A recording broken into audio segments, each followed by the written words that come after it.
এক যুগ পরে লিওনেল মেসিকে কলকাতায় আনার ক্ষেত্রে মূল উদ্যোগ নিয়েছিলেন শতদ্রু দত্ত। এর আগে তিনি কলকাতায় নিয়ে এসেছিলেন পেলে, মারাদোনা, কাফু, এমিলিয়ানো মার্তিনেজকে, কিন্তু গোলমাল হয়ে গেল মেসির ক্ষেত্রে। যুবভারতীতে আর্জেন্টাইন তারকার অনুষ্ঠানকে ঘিরে যে বিশৃঙ্খলা সৃষ্টি হলো তাতে মুখ পুড়ল কলকাতার।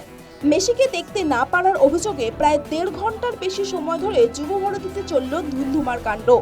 পুলিশের সঙ্গে দর্শকদের মারপিট, স্টেডিয়ামের চেয়ার ভাঙা, বোতল ছোড়া, কোনো কিছুই বাদ গেল না। এরপরেই বিশৃঙ্খলা সৃষ্টির দায়ে মেসি অনুষ্ঠানের মূল উদ্যোক্তা শতদ্রু দত্তকে গ্রেফতার করে পুলিশ। এখন প্রশ্ন হলো, এই শতদ্রু দত্ত কে? শতদ্রুর জন্ম হুগলির রিষড়ায়।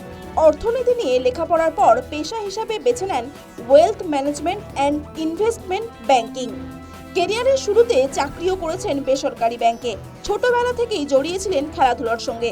স্বপ্ন দেখতেন আন্তর্জাতিক তারকা ফুটবলারদের আনার। ফুটবলকে এতটাই ভালোবাসেন যে নিজের ছেলের নাম রেখেছিলেন দিয়াগো। প্রতিবেশীরা জানিয়েছেন চাকরি ছেড়ে ব্যবসায় নেমে ইভেন্ট ম্যানেজমেন্ট শুরু করেন। এই সময় সৌরভ গঙ্গোপাধ্যায়ের সঙ্গে সুখ্যাতি গড়ে ওঠে যুবভারতী কাণ্ডের মাস্টারমাইন্ডের।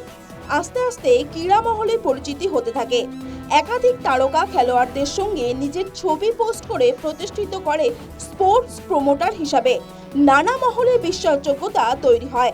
জানা গেছে যে কাট ইভেন্ট শতদ্রু করেছেন প্রায় সবগুলোতেই কম বেশি হয়েছে বিশৃঙ্খলা, সেই সঙ্গে উঠেছে অনিয়মের অভিযোগ, যার ঝলক দেখা গেল শনিবারের বারবেলায় যুবভারতীর ক্রীড়াঙ্গনে।